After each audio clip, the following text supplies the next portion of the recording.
Welcome to the 8th edition of World Intellectual Property Forum.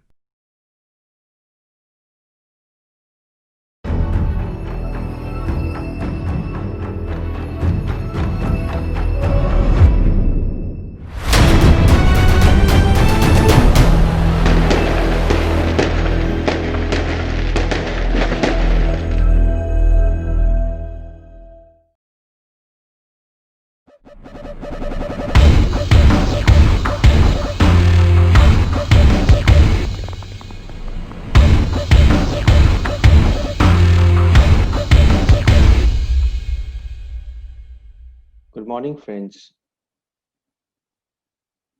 Today I would be speaking on the topic of strategic enforcement of IP, a global perspective.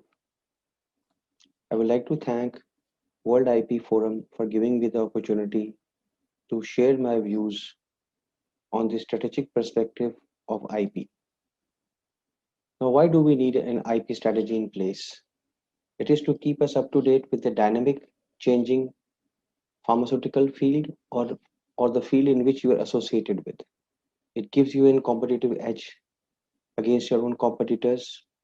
It helps us to take legal trends and emerging opportunities in a deeper sense of how business could be IP driven. IP strategy should be the part of overall business strategy. It should be influenced by the financial resources of the company, how deep pockets the company has. It also adds value to every stage of the development of the product or the technology. Now, if I were to define the patent strategy, it could be summed as a skeleton of decision-making processes and procedures which must ensure that the patent activity support business in each and every department. A patent strategy could be with respect to a business domain, a platform technology, or a niche specific technology on which a company might be working. Now, why do we need a patent strategy? First of all, it could give you an exclusive monopolistic rights. Cross-licensing opportunities could be there. It could give you a freedom to operate. And for business perspective, it could give you a sense of achievement. Could be used as a marketing aid. Like many companies, they write patent pending to show that you are a technology-driven company. Now, patent strategy basically could be divided into four kinds of subsets. One could be an offensive patent strategy. Second could be a defensive patent strategy. One could be a dominating patent strategy. It could be a licensing patent strategy. Now, what does that mean? I will elaborate that in detail in my subsequent slides. Offensive patent strategy is for a small portfolio of pioneering patents. Defensive patent strategy may or may not be having to of developing the invention, but it is more to do protect its own turf, like fencing around. Dominating patent strategy, as the name suggests, is definitely to use the technology and the processes described in the IP. And as the name suggests, licensing patent strategy is for in-licensing, out-licensing, and cross-licensing opportunities. And various strategies could also be used for small companies, profit centers, we have to call it patent trolls or patent aggregators.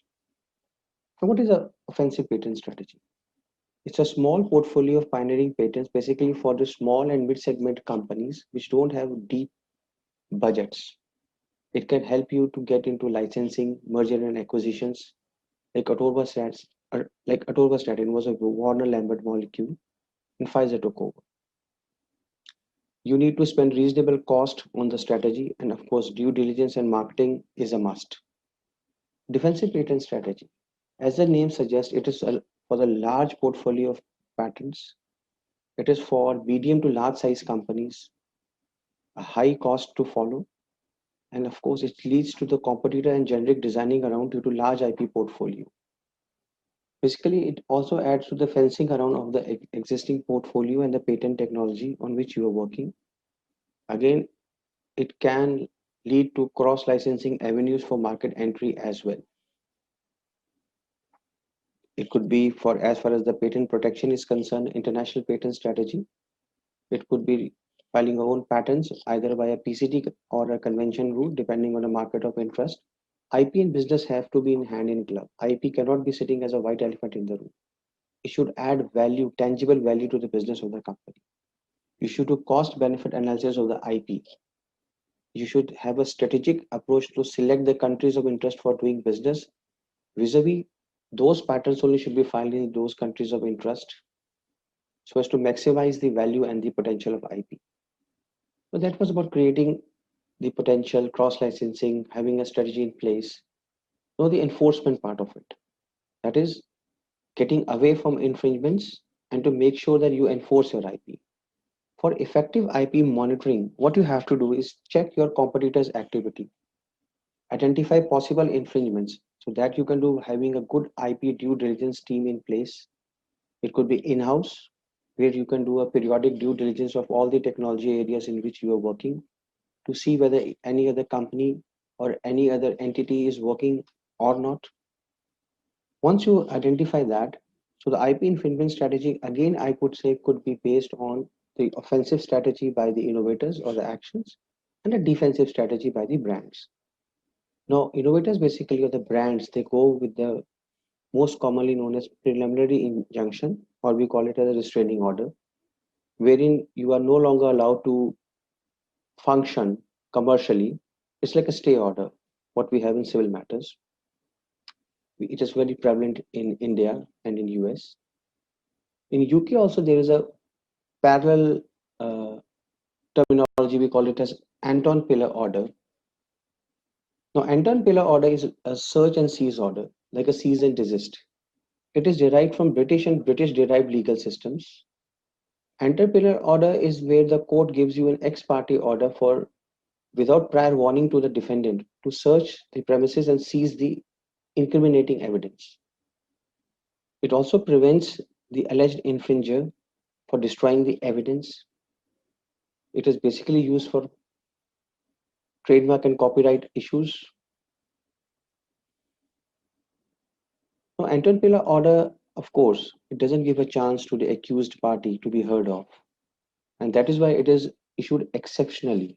So we have a three-step test in order to issue an Anton Pillar order. There's an extremely strong prima facie case against the respondent. The damage potential or actual must be very serious for the applicant, that is the patentee. And there must be a clear evidence that the respondents or the defendants or the alleged infringers have in their possession incriminating documents. If you satisfy all these three factors, then an Anton Pillar order will be issued against the alleged infringing party. Now, the IP infringement strategy, which as a defense could be used by generics, is first of all the invalidity attack. You can invalidate the patent which is being asserted against you, though it will take time. In India, we call it as a filing a counterclaim. It could be a patent re-examination as a third party, ex parte, or a Section 8 counterclaim, which you can do in case of pharmaceutical products by doing skinny labeling. Also, what the interested generics can do is, with respect to the invalidity attack, you can attack on the basis of novelty, anticipation, obviousness type double patenting. You can also see whether the patents in issue are still valid with respect to payment of the maintenance fee, a simple due diligence and a periodic check. And in the end, you can also do patent re-examination. These are all the tools where the generic companies or the competitive companies do have in hand against the brand and innovators. I hope the session was useful to you. For further queries, you can contact me on my email ID. Thanks a lot for the patient hearing.